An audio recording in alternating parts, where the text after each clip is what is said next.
Nosso Lar, capítulo 50, Cidadão de Nosso Lar.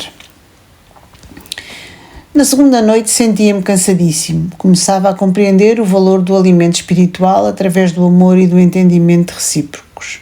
Em Nosso Lar atravessava dias vários de serviço ativo, sem alimentação comum, no treino de elevação a que muitos de nós se consagravam. Bastava-me a presença dos amigos queridos, as manifestações de afeto, a absorção de elementos puros através do ar e da água, mas ali não encontrava-se num escuro campo de batalha, onde os entes amados se convertiam em verdugos. As meditações preciosas que a palavra de Clarencio me sugerira davam-me certa calma ao coração. Compreendia finalmente as necessidades humanas. Não era proprietário de Zélia, mas seu irmão e amigo. Não era dono de meus filhos, e sim companheiros de luta e realização.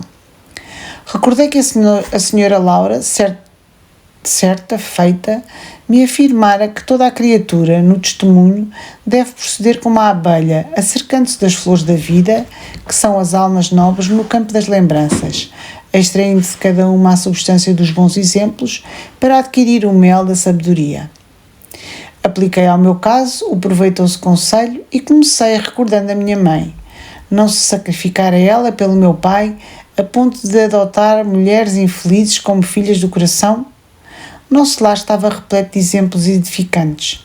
A ministra veneranda trabalhava séculos sucessivos pelo grupo espiritual que lhe estava mais particularmente ligado ao coração. Narcisa sacrificava-se nas câmaras para obter endosso espiritual de regresso ao mundo em tarefa de auxílio. A senhora Hilda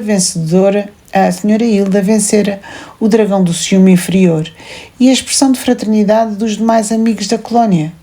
Clarencio acolhera-me com devotamento de pai, a mãe de Lísias recebera-me como filho, Tobias como irmão.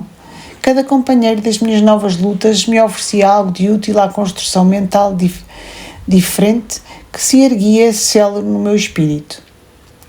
Procurei abstrair-me das considerações aparentemente ingratas que ouvia no ambiente doméstico e deliberei colocar acima de tudo o amor divino e acima de todos os meus sentimentos pessoais as justas necessidades dos meus semelhantes.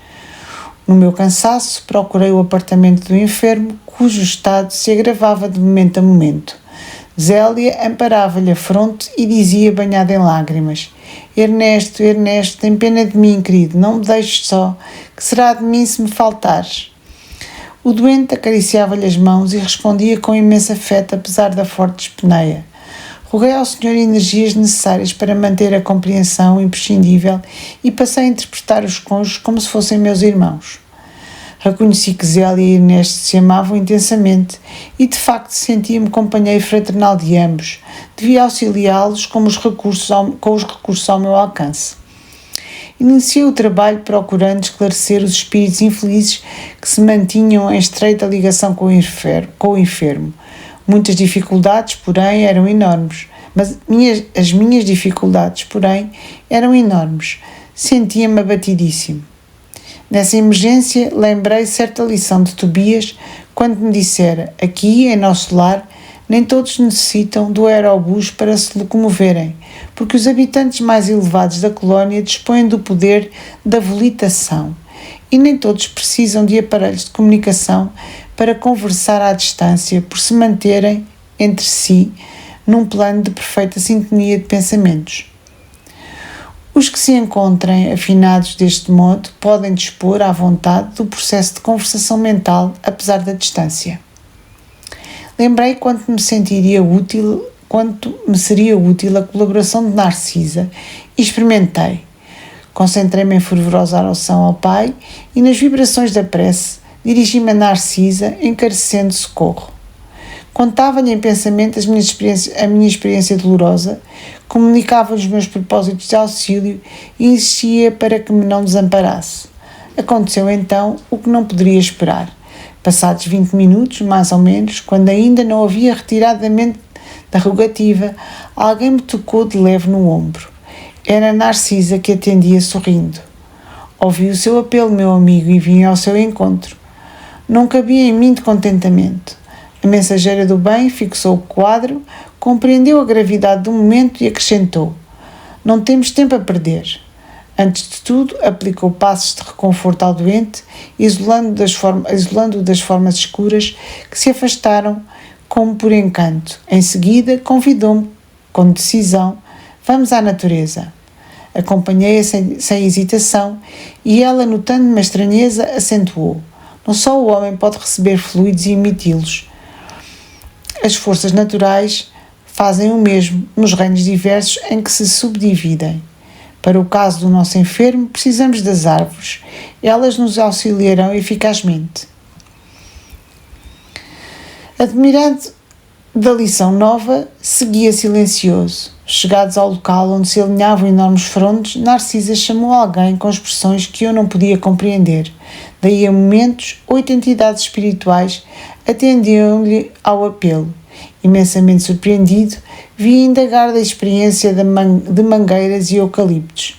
Devidamente informada pelos amigos, que me eram totalmente estranhos, a enfermeira explicou: são servidores comuns do reino vegetal os irmãos que nos atenderam. E à vista da minha surpresa rematou: como vê, nada existe inútil na casa de nosso Pai. Em toda a parte, se há quem necessite aprender, há quem ensine, e onde aparece a dificuldade, surge a providência. O único desventurado na obra divina é o espírito imprevidente, que se condenou às trevas da maldade. Narcisa manipulou, em poucos instantes, certa substância com as emanações do eucalipto e da mangueira, e durante toda a noite aplicámos o remédio no enfermo, através da respiração comum e da absorção pelos poros. O enfermo experimentou melhoras sensíveis. Pela manhã, cedo, o médico observou, extremamente surpreendido: verificou-se esta noite extraordinária reação, verdadeiro milagre da natureza. Zélia estava radiante. Encheu-se a casa de alegria nova. Por minha vez, experimentava grande júbilo na alma. Profundo alento e belas esperanças revigoravam-me o ser. Reconhecia o mesmo que vigorosos laços de inferioridade se haviam rompido dentro de mim para sempre. Nesse dia voltei a nosso lar em companhia de Narcisa e pela primeira vez experimentei a capacidade de volitação. No momento, ganhávamos grandes distâncias. A bandeira da alegria desfraldara-se no meu íntimo. Comunicando à enfermeira generosa minha impressão de leveza, ouvi-a esclarecer. Em nosso lar, grande parte dos companheiros poderia dispensar o aerobus e transportar-se à vontade nas áreas do nosso domínio vibratório. Mas, vista a maioria não ter adquirido essa faculdade, todos se abstêm de exercê-la nas nossas vias públicas. Essa abstenção, todavia, não impede que utilizemos o processo de longe da cidade, quando é preciso ganhar distância e tempo. Nova compreensão e novos júbilos me enriqueciam o espírito.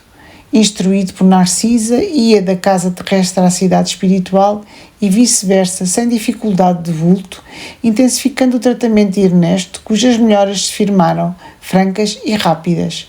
Clarencio visitava-me diariamente, mostrando-se satisfeito com o meu trabalho. Ao fim da semana, chegara ao termo da minha primeira licença nos serviços das câmaras de retificação. A alegria tornara aos cônjuges, que passei a estimar como irmãos. Era preciso, pois, regressar aos deveres justos. À luz dormente e cariciosa do crepúsculo, tomei o caminho de nosso lar, totalmente modificado. Naqueles rápidos 7 dias, aprender a preciosas lições, práticas no culto vivo da compreensão e da fraternidade legítimas. A tarde sublime enchia-me de magnos pensamentos.